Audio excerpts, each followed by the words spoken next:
Good evening मेरे प्यारे बच्चों। मैं कृष्णा क्लासेस यूट्यूब चैनल पर आपका स्वागत करता हूं। देखिए बच्चों, अब आपको परिचय की ज़रूरत नहीं है। मैं पंकज सर हिंदी आपको पढ़ा रहा हूं। मैं अपने कृष्णा क्लासेस यूट्यूब परिवार के चैनल पर। उस दिन आप लोगों को बच्चों मैंने अल्प प्राण, महाप्राण, घोष, अघोष आदि व्यंजनों के बारे में बताया था। कौन सा अल्प प्राण, कौन सा महाप्राण है, कौन से घोष हैं, कौन से अघोष हैं।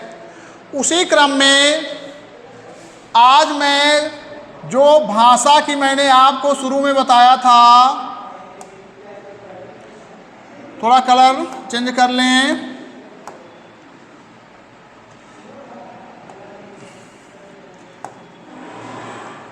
भाषा की इकाई देखिए बच्चों, शब्द की तरफ जोड़ने का प्रयास कर रहा हूं, इसलिए थोड़ा सा पुनरावृत्त करा के तुरंत इस शब्द की तरफ लाऊंगा। भाषा की इकाई के बारे में बताया था। भाषा की इकाई पर मैंने आपसे चर्चा किया था। भाषा की कितनी इकाई है? भाषा की 5 इकाई है। कौन कौन से हैं एक बार चर्चा कर दे रहा हूँ। पहली इकाई जो है आपकी, जो सबसे छोटी इकाई है वो है ध्वनि है, और दूसरी इकाई जो है वर्ण है, तीसरी इकाई आपका शब्द है, और चौथी इकाई जो है आपका पद है, और 5वीं इकाई आपका वाक्य है। ये मैंने शुरुआत में आपको बताया था। इसको मैंने लिखने की क्या ज़रूरत पड़ी? क्योंकि मैंने ध्वनि, हम आप जो मौखिक रूप से बोलते पढ़ते हैं, वो ध्वनि जिसका कोई मात्रक नहीं है, उसका मात्रक वर्ण ही होता है। और वर्ण के बारे में मैंने आपसे चर्चा कर दिया। भाषा की दूसरी इकाई जो वर्ण है, उसके बारे में मैंने चर्चा आपसे कर दिया। अब भाषा की जो सबसे इम्पोर्टेंट इकाई शब्द है, उस पर आज चर्चा करना चाहता हूँ। उसके बाद शब्द की परिभाषा बताएंगे, शब्द का वर्गीकरण बताएंगे। सारी चीज़ें इस पर डिटेल से आपको मैं देने का प्रयास करूँगा। केवल एक रिक्वेस्ट है, आप मेरे इस चैनल के माध्यम से जो शब्द मैं पढ़ा रहा हूँ, आप लास्ट तक ज़रूर वीडियो देखने का प्रयास करिएगा। अब देखो, ये तो आपका शब्द हो गया। अब सबसे पहले शब्द की परिभाषा कर दे रहा हूं।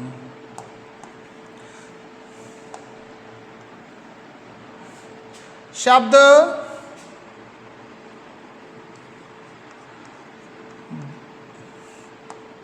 देखिए, शब्द का परिभाषा देखो, वर्णों के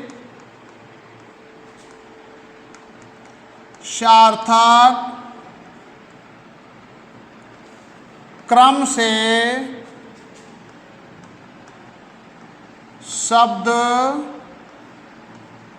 बनते हैं। वर्णों का जो सार्थक क्रम होता है, उससे क्या बनते हैं? शब्द बनते हैं। अब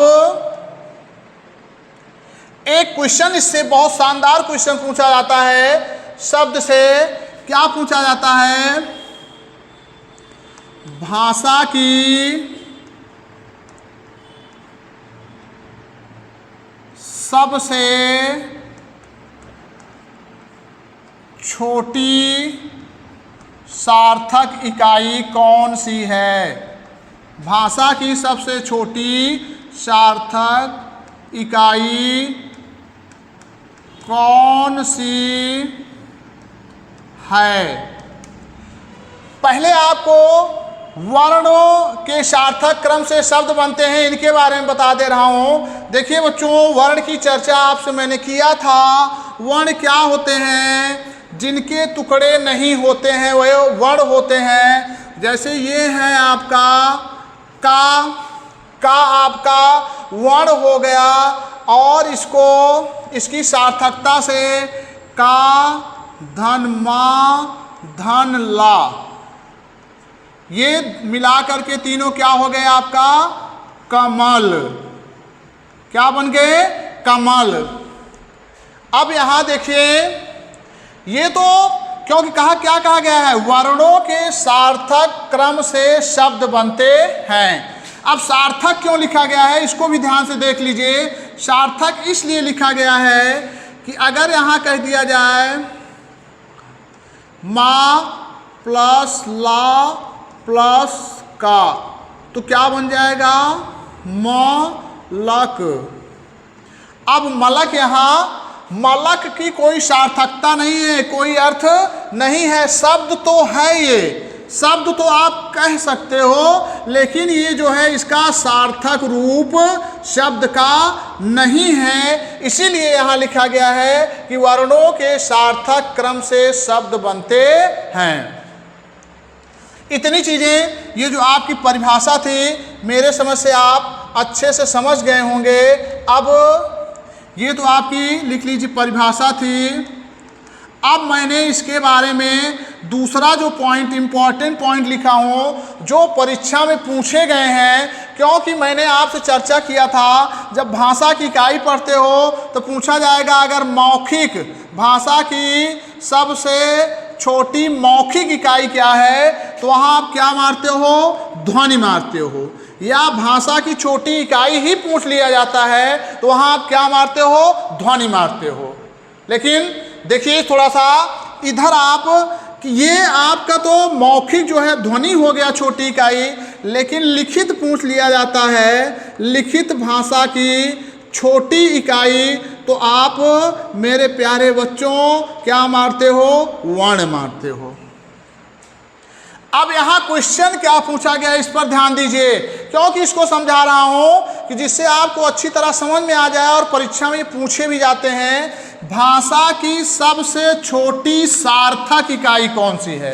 अब जैसे ये है, का है, ये सार्थक इसका कोई इकाई नहीं है। ध्वनि है, इसका कोई सार्थक इकाई नहीं है। लेकिन सार्थकता किसकी होती है? शब्दों की होती है। जैसे यहाँ लिख दिया गया आपका जलज, जलज लिख दिया गया तो इसका अर्थ निकल गया, तो ये आपकी छोटी सार्थक इकाई होगी। भाषा की सबसे छोटी सार्थक इकाई कौन सी है? तो वो आपका क्या है? वो है शब्द। इस चीज़ का मेरे प्यारे बच्चों ध्यान दीजिएगा। अब आपको आगे बढ़ाते हैं, क्योंकि स्टेप बाय स्टेप एक एक चीज़ समझा रहे हैं। शब्द परिभाषा हो गई। अब क्या आता है इसमें? कुछ चीज़ें आपको शब्दों के बारे में मैंने ये चीज़ें बता दिया, जैसे हो गया। और इसमें अब इसके शब्द के भेद आप देख लीजिए। शब्द के भेद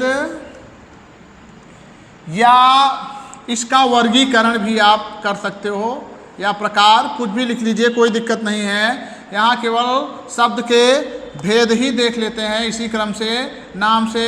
शब्द के कितने भेद हैं? शब्द के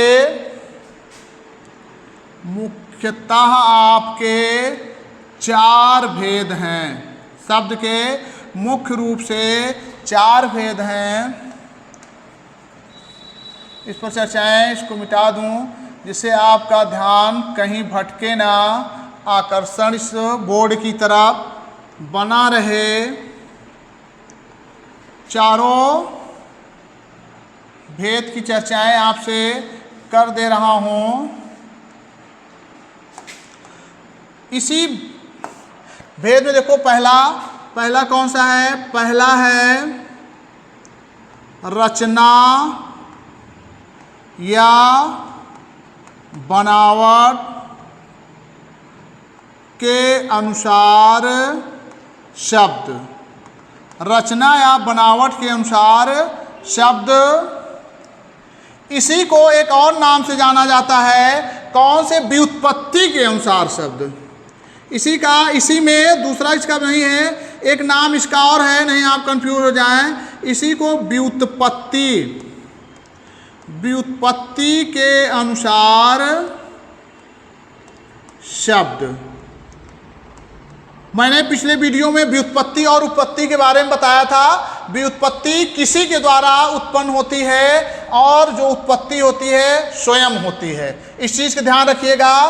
तो व्युत्पत्ति यानी रचना, रचना क्यों से बना है, बनावट भी वही चीज़ें हैं और वही व्युत्पत्ति है।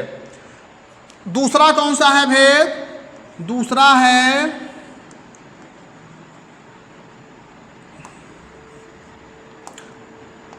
अर्थ के अनुसार,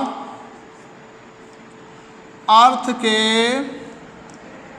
अनुसार शब्द, अर्थ के अनुसार शब्द। अब तीसरा आपका है वाक्य में प्रयोग के आधार पर शब्द। वाक्य में प्रयोग के आधार पर शब्द। चौथा आपका है जो इंपॉर्टेंट, ये भी चौथा, उत्पत्ति के अनुसार शब्द। उत्पत्ति के अनुसार शब्द।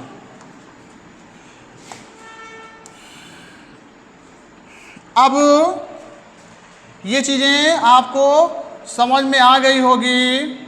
अब आगे देख लीजिए, आगे इम्पॉर्टेंट चीज़ क्या है, हमें आपको ध्यान देना है कि ये तो शब्द के भेद हुए, अब इसके भी भेद हैं। पहले मैं सारे भेद को आपको बता दे रहा हूं, पर एक एक की व्याख्या करूंगा और अच्छे से समझाने का प्रयास करूंगा।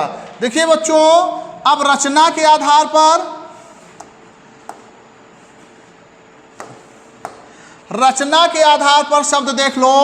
रचना के आधार पर शब्दों को 3 भागों में बांटा गया है।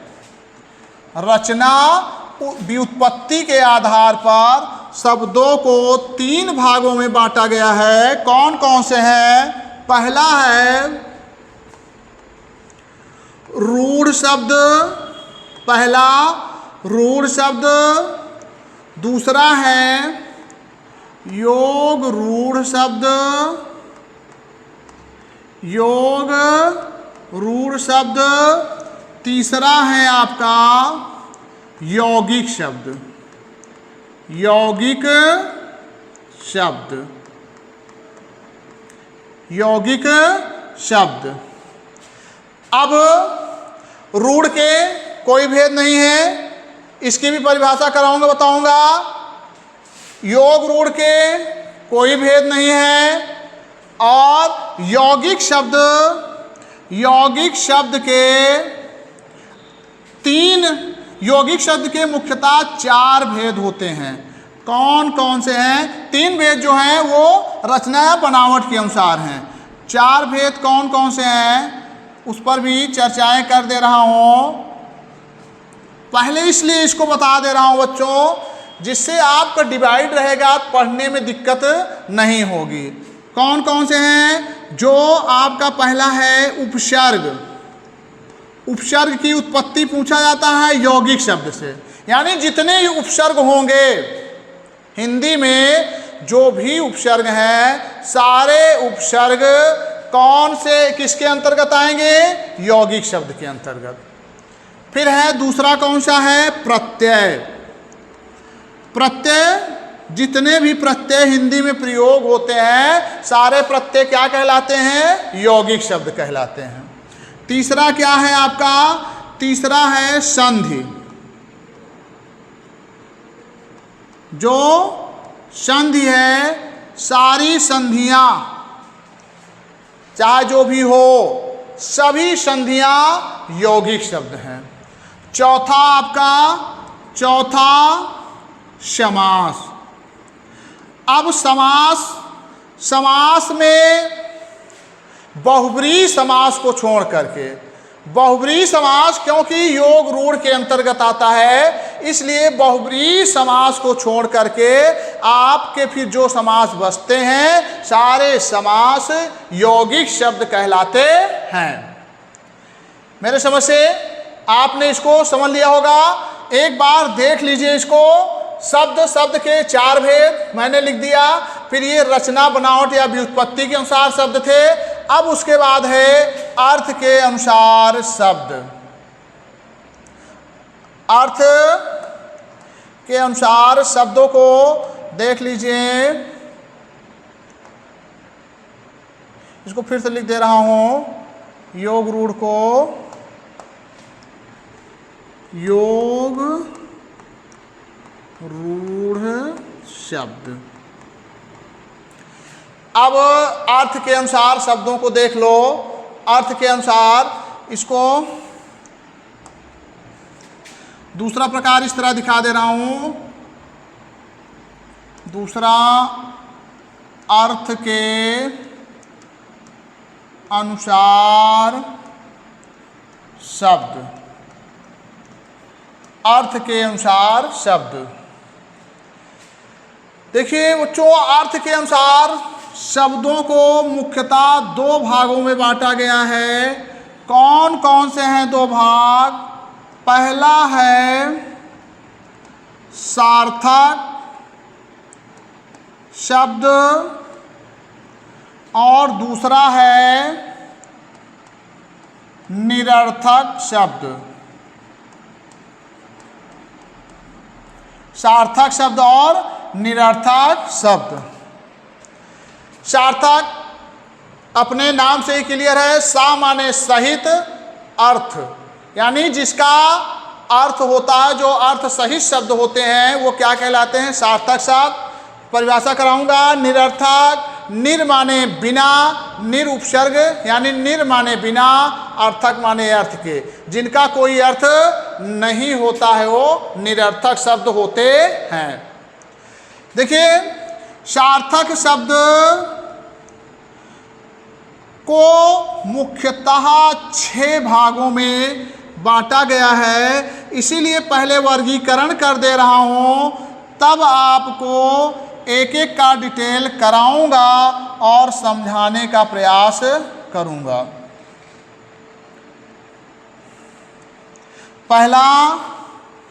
पहला है एकार्थी शब्द। दूसरा है अनेकार्थी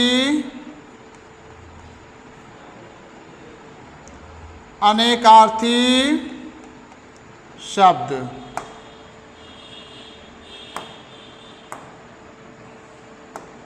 अनेकार्थी शब्द। तीसरा जो है वह है आपका प्रायवाची। प्रायवाची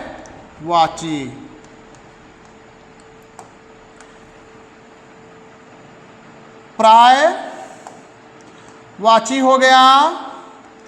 प्रायवाची का एक नाम और होता है, कभी कभार हमारे बच्चे मिस कर देते हैं कि प्रायवाची के बजाय अगर इसका समानार्थी आ जाता है तो कंफ्यूज हो जाते हैं। तो इसका एक नाम क्या है? समानार्थी शब्द, यानी समान अर्थ देने वाले शब्द। तीसरा सार्थक शब्द कौन सा होता है? तीसरा है आपका विलोम। विलोम का एक नाम क्या है? विपरीतार्थक।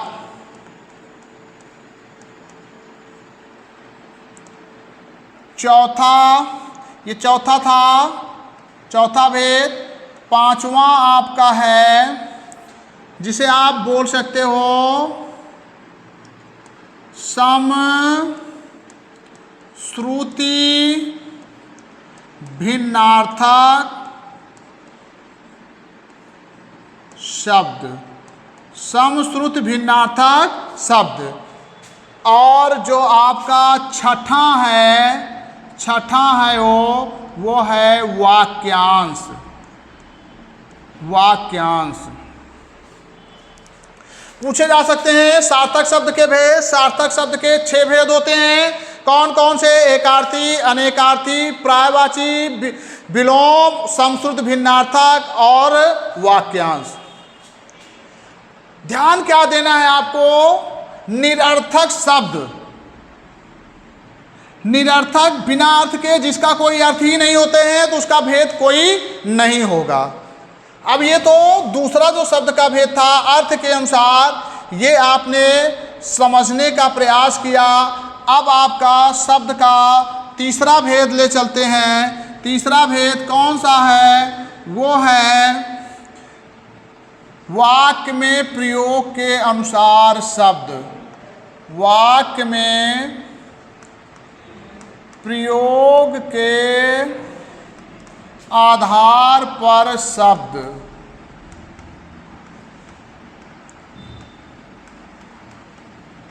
वाक्य में प्रयोग के आधार पर शब्द बच्चों जो इम्पॉर्टेंट है, अब की बार जो अभी रिजल्ट आया है बीडीओ का, ब्लड डेवलपमेंट ऑफिसर का रिजल्ट अभी आया है, कुछ दिन पहले घोषित हुआ है, उसमें इसके आधार पर क्वेश्चन पूछा गया था। इसके कितने भाग होते हैं? इसके मुख्यतः 2 भाग हैं। कौन कौन से हैं आप देख लीजिए इसको। 2 भाग। पहला है आपका विकारी शब्द। विकारी शब्द। दूसरा क्या है आपका? दूसरा है अविकारी शब्द। अविकारी शब्द और किस नाम से जाना जाता है? अव्यय। अविकारी शब्द अव्यय के नाम से भी जाना जाता है, यानी जिसका व्यय ना हो। कौन सा व्यय? कौन सा व्यय? लिंग, वचन, कारक आदि चीजों में, पुरुष में बदलाव ना हो। यहाँ पैसे के बच्चों, पैसे के व्यय से नहीं मतलब है, यहाँ किसके व्यय से? शब्दों के व्यय, यानी जिसमें लिंग वचन कारक में कोई बदलाव ना हो, वो अविकारी शब्द होता है। अविकारी शब्द परिभाषा कराऊंगा, समझाऊंगा, केवल अभी वर्गीकरण करा रहा हूं इनका, बाकी परिभाषित करूंगा। विकारी शब्द वह शब्द होते हैं जिनके पुरुष कारक वचन लिंग में क्या हो? परिवर्तन होता है। अब विकारी शब्द के कितने भेद हैं ये भी देख लीजिए। विकारी शब्द के 4 भेद होते हैं। कौन कौन से हैं उस पर चर्चाएं कर दे रहा हूं। विकारी शब्द के 4 भेद कौन से हैं? पहला है संज्ञा, दूसरा सर्वनाम, तीसरा क्रिया, चौथा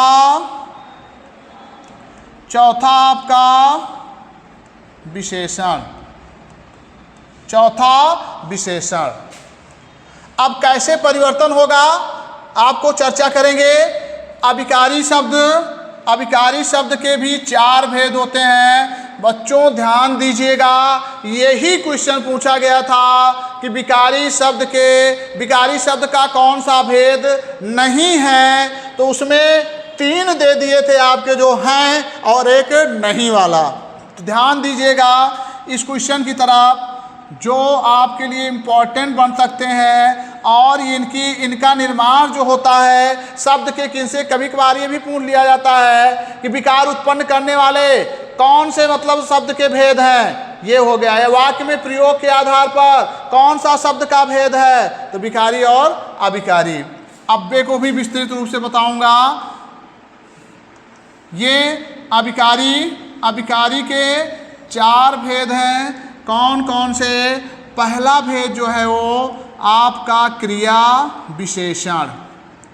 पहला भेद क्रिया विशेषण, और दूसरा जो है वो है संबंध बोधक, और तीसरा जो भेद है, तीसरा जो आपका इम्पोर्टेंट भेद है वो है समुच्चय बोधक, और चौथा भेद आपका विस्मयादि बोधक, विस्मयादि बोधक। ये अभिकारी और विकारी किसके अंतर्गत आते हैं और इनके कितने भेद होते हैं, इनको बताया गया। अब आगे शब्द का जो चौथा भेद है वो आपका है उत्पत्ति के आधार पर, उत्पत्ति के आधार पर, उत्पत्ति के आधार पर शब्द, उत्पत्ति के आधार पर शब्द, उत्पत्ति के आधार पर शब्द को कितने भागों में बांटा गया है। आप कहीं कहीं 4 पढ़ते हैं, कहीं कहीं 5, लेकिन जो अनिवार्य वो 4 ही है। 5वां जो इसके अंतर्गत आता है वो अलग से रहता है, इसके अंतर्गत उसको नहीं रखा जाता है। लेकिन पूछ लिया जाए तो वो इसी के समझ लो संबंधित रहेगा, लेकिन मुख्यतः ही आपके 4 ही हैं। कौन कौन से हैं आप देख लीजिए। पहला, उत्पत्ति के आधार पर जो शब्द होगा वो जो परीक्षा के दृष्टि से इम्पॉर्टेंट है, तत्सम शब्द। पहला तत्सम शब्द। दूसरा जो होगा वो आपका है तद्भव शब्द। तीसरा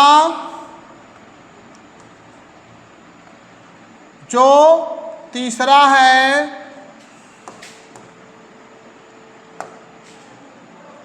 देशज शब्द। चौथा विदेशज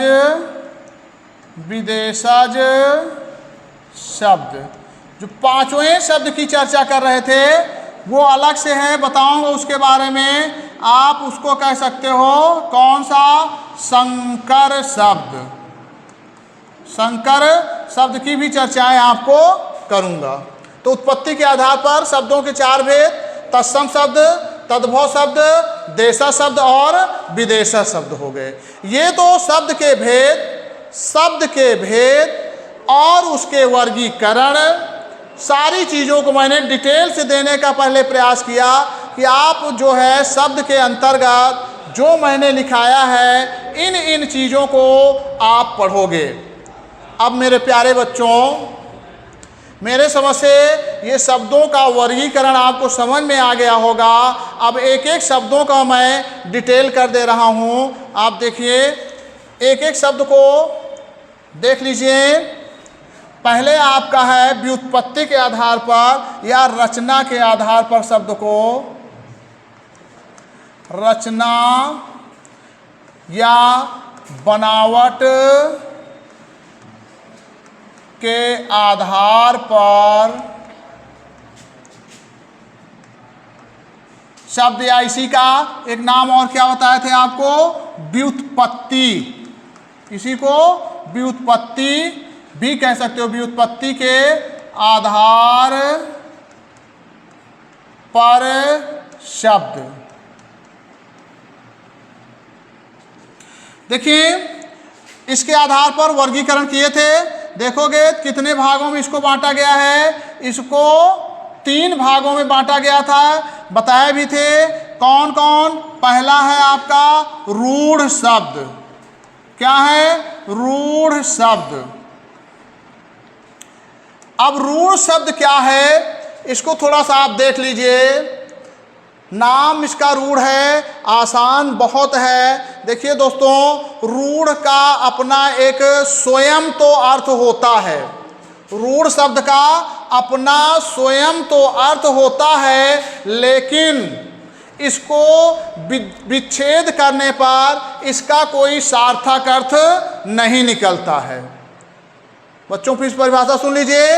रूढ़ शब्द का अपना तो स्वयं अर्थ होता है, लेकिन इसको विच्छेद करने पर इसका कोई सार्थक अर्थ नहीं होता है। ऐसे शब्द जो होते हैं वो रूढ़ शब्द कहलाते हैं। इसका स्वयं अर्थ होगा, लेकिन जब विच्छेद किया जाएगा तो कोई सार्थक अर्थ नहीं होगा। लगभग हमारे आसपास के अधिकतर हम आप जो शब्द का यूज करते हैं वो क्या है, रूढ़ शब्द ही है। जैसे ले लिया जा रहा है आपका उदाहरण के तौर पर, उदाहरण दे रहा हूँ। उदाहरण जैसे हो गया आपका कलम। कलम मैंने क्या कहा, कलम का तो अपना स्वयं अर्थ है, सार्थक अर्थ है, लेकिन इसका विग्रह करोगे या इसका खंड करोगे यानी तोड़ोगे तो इसका कोई सार्थक अर्थ नहीं होगा। जैसे देखिए लिखा है, मान लीजिए कल धन माँ। अब कह रहे हो कल, कल से नहीं है, इनका ये जो शब्द है इसके अकॉर्डिंग इसका अर्थ होना चाहिए, तो इसका कोई अर्थ हुआ। या आप इस तरह भी कर दीजिए, का धन लम। कई सार्थक अर्थ हो रहे हैं। कलम का तो है अपना अर्थ, लेकिन आप विच्छेद कर दिए या विग्रह कर दिए या खंड कर दिए दोस्तों, तो ये आपका कोई सार्थक अर्थ नहीं निकलेगा। तो ये आपका क्या कहलाएगा, रूढ़ शब्द कहलाएगा। जैसे और उदाहरण दे रहा हूं आपको, आप ले लीजिए, मान लीजिए पंखा। पंखा का विच्छेद करोगे इसका कोई सार्थकता होगा, कोई नहीं। पंख धन खा, कोई मतलब हुआ, कोई सार्थकता नहीं। पंखा का तो अपना अर्थ है, लेकिन इसका विग्रह करने पर, खंड करने पर इसका कोई सार्थक अर्थ नहीं होगा। इसी तरह बहुत और सारे शब्द हैं, जैसे आपका सूर्य हो गया, ठीक है, फिर हो गया आपका कुर्सी हो गई, मेज हो गया आपका। इसी तरह बहुत शब्द हैं जो रूढ़ शब्द के अंतर्गत आएंगे, जिनका आप बस केवल परिभाषा याद रखना है कि खंड करने पर सार्थकता नहीं होगी और स्वयं का अर्थ होता है। ऐसे शब्द रूढ़ शब्द कहलाते हैं। अब आप रचना, बनावट या व्युत्पत्ति के आधार पर शब्द का जो दूसरा प्रकार आप पढ़े थे, कौन सा था वो दूसरा प्रकार, ये आपका। अब इसमें देखिए दोस्तों, दूसरा योग रूढ़। योग रूढ़ शब्द। देखिए बच्चों, मैं ये प्रयास करता हूं कि आपको जो उसका हेडिंग हो उसी से ही तोड़ करके उसकी परिभाषा निश्चित हो जाए, जिससे आपको आसानी से समझ में आ जाए। इसीलिए आपको परिभाषा कम मतलब लिखने प्रयास करता हूं, अधिकतर शब्दों से ही परिभाषित करने का प्रयास करता हूं। योग रूढ़ शब्द।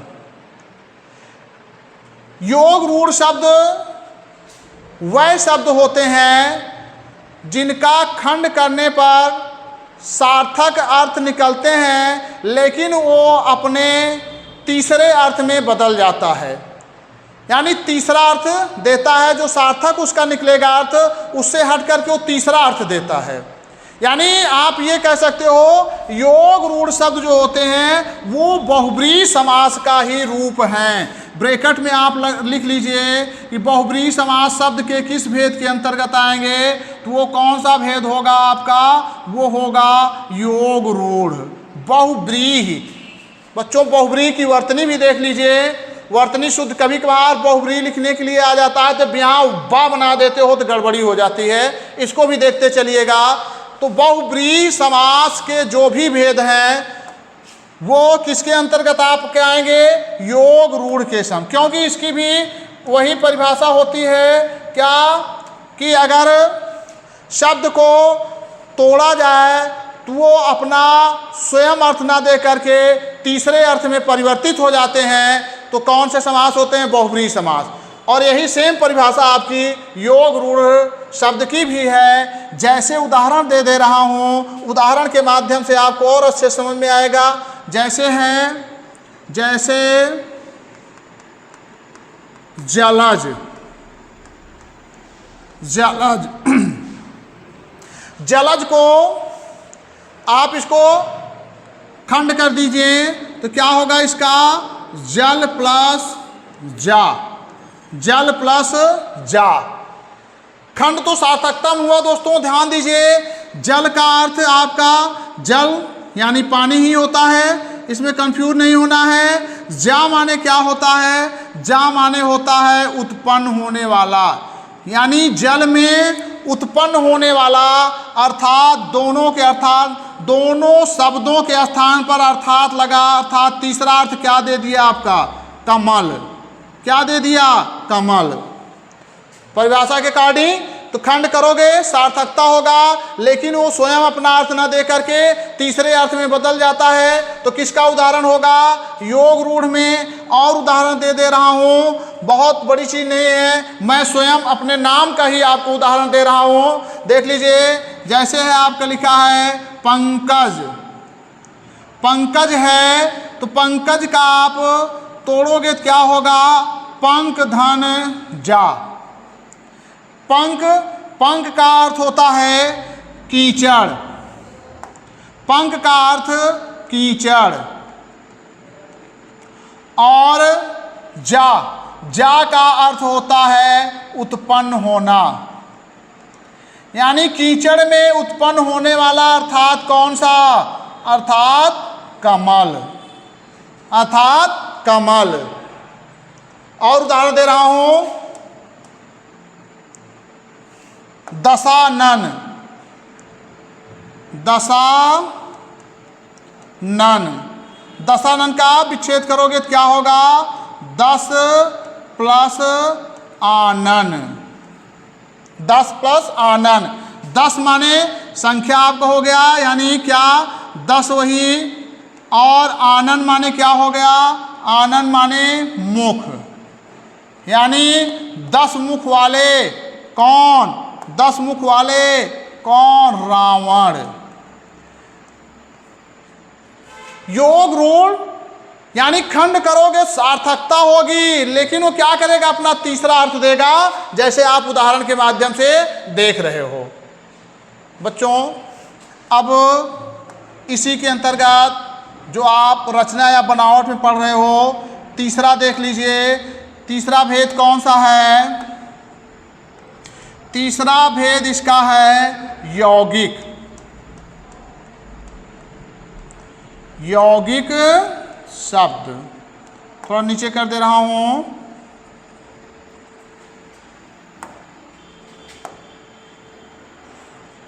यौगिक शब्द,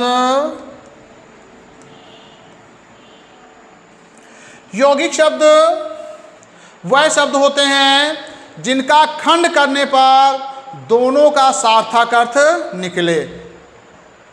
खंड करने पर दोनों शब्द का सार्थक अर्थ निकले, ऐसे शब्द क्या कहलाते हैं? यौगिक शब्द कहलाते हैं। देखिए, इनका उदाहरण के माध्यम से हम आप समझ लेते हैं। जैसे, जैसे आपका ले लीजिए, क्योंकि जैसे बताया विद्यालय, विद्यालय विग्रह करिए, विद्या धन आलय, दोनों के सार्थक अर्थ निकले विद्या आलय। और दूसरा उदाहरण देख लीजिए। दूसरा उदाहरण आपका दे रहा हूं, स्वागत। स्वागत में आपका तोड़ोगे तो क्या होगा, सुधन आगत, सुधन आगत। सु माने सुंदर, आगत माने आगमन यानी स्वागत, उसी के अकॉर्डिंग अर्थ। फिर और देख लीजिए, तीसरा दे दे रहा हूं आपको, तीसरा हवल, कलर चेंज करके, तीसरा है जो आपका हवलदार। हवलदार का विग्रह करोगे तो क्या होगा, हवल प्लस दार। फिर है चौथा आपका, चौथा दे रहा हूं राजपुत्र, विग्रह करोगे राजधन पुत्र। देखिए दोस्तों, मैंने 4 उदाहरण इसलिए दिया क्योंकि मैंने बताया था यौगिक के कितने भेद हैं, यौगिक के 4 भेद हैं। यानी हमारे उपसर्ग, प्रत्यय, संधि, समास जो उत्पन्न हुए हैं, किससे उत्पन्न हुए हैं, यौगिक शब्द से हुए हैं।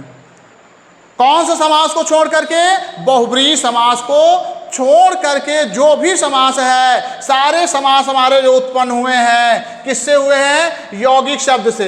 जितनी भी संधियां हैं सब यौगिक शब्द से उत्पन्न हुई हैं, जितने भी प्रत्यय हैं सब यौगिक शब्द के ही अंतर्गत आते हैं, जितने भी उपसर्ग हैं सारे उपसर्ग यौगिक शब्द के अंतर्गत आते हैं। इसीलिए मैंने पहला जो आपको उदाहरण लिखा ये मैंने संधि के अंतर्गत लिखा। दूसरा उदाहरण जो लिखा आपको मैंने सु क्या है आपका, सु उपसर्ग है, उसके अंतर्गत मैंने लिखा, इसलिए इसको आप उपसर्ग कह सकते हो। और तीसरा जो हवलदार था, दार इसमें क्या है, दार इसमें प्रत्यय होने के कारण क्या मैंने लिखा, प्रत्यय वाले शब्द को लिखा। और चौथा जो लिखा मैंने राजपुत्र यानी राजा का पुत्र, तत्पुरुष समास होगा, अर्थात यहाँ पर मैंने समास का भेद लिखा कि जिससे एक एक उदाहरण मैंने सबका दिया कि किस तरह सर, तो आपको आसानी से ये बात समझ में आ जाए। तो क्वेश्चन क्या बन सकता है कि यौगिक शब्द के कितने भेद होते हैं, तो यौगिक शब्द के 4 भेद हैं, संधि, उपसर्ग, प्रत्यय और समास हैं। या इस तरह क्वेश्चन बन सकता है, इस तरह दे दिया जा सकता है कि निम्नलिखित में कौन सा शब्द यौगिक है, जैसे दे दिया गया चौराहा, तो बताइए इसमें दे दिया गया कि निम्नलिखित में यौगिक शब्द कौन से हैं, तो आप तुरंत बता दोगे चौराहा। भाई मान लीजिए उदाहरण दे दिया गया कि यौगिक शब्द, परीक्षा के दृष्टि से पूछ लिया गया कि यौगिक शब्द बताइए, यौगिक शब्द में आपने पहले बताया चौराहा, फिर दे दिया आपने यहाँ पर लंबोदर, तीसरा आप उदाहरण दे दिए मान लीजिए जल, चौथा जो उदाहरण था आप दे दिए कुर्सी।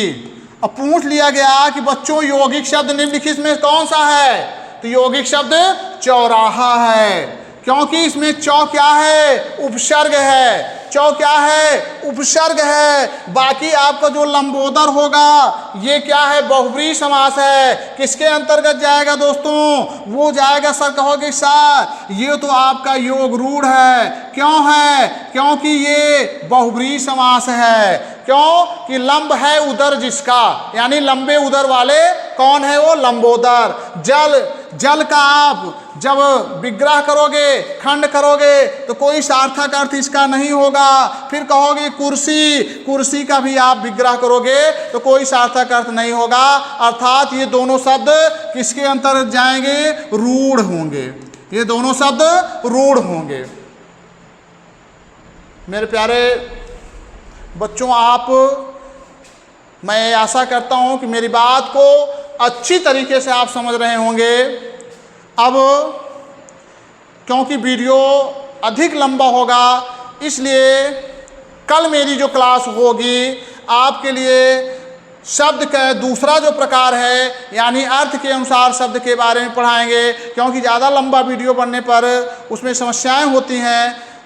तो इसमें आपको कल मैं अर्थ के अनुसार शब्द के बारे में पढ़ाएंगे, जिसमें आपका एकार्थी शब्द किसे कहते हैं उसके उदाहरण देंगे, अनेकार्थी शब्द किसे कहते हैं उसके उदाहरण देंगे। उसके बाद फिर आपके पर्यायवाची परिभाषा कराएंगे, विलोम की कराएंगे, समश्रुत भिन्नार्थक बताएंगे, उसी क्रम में वाक्यांश बताएंगे। इसी क्रम में आपका धीरे धीरे आपको समझाते शब्दों को चलेंगे, जिससे आपको आसानी से समझ में आए। मैं आपसे एक रिक्वेस्ट करना चाहता हूँ कि कृपया आप मेरे चैनल को सब्सक्राइब करिए, लाइक करिए और शेयर करिए। इसी के साथ आपको धन्यवाद।